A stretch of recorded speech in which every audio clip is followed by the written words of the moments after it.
ঈশ্বরচন্দ্র বিদ্যাসাগর সংখ্যায় হেরে গিয়েও জিতে গেলেন কিভাবে?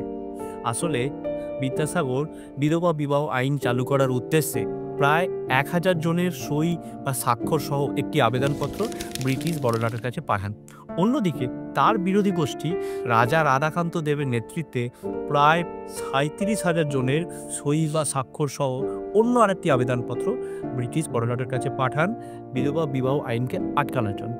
কিন্তু অবশেষে বড়লাটের সিলেক্ট কমিটি বিধবা বিবাহ আইন চালু করার পক্ষে মত দিয়েছিল।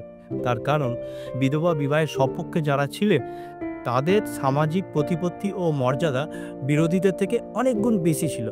যেমন মদনমোহন তর্কালঙ্কার, প্যারীচাঁদ মিত্র, কালীপ্রসন্ন সিংহ, রাজা রামমোহন রায়ের পুত্র রমাপ্রসাদ রায়ের মতো গণ্যমান্য ব্যক্তিরা। এই বিদ্যাসাগরের আবেদনপত্রে প্রথম যে সইটি করেছিলেন সেটি জমিদার জয়কৃষ্ণ মুখোপাধ্যায়। এবং ফাইনালি ১৮৫৬ সালে ২৬শে জুলাই বিধবা বিবাহ আইন পাস হয়।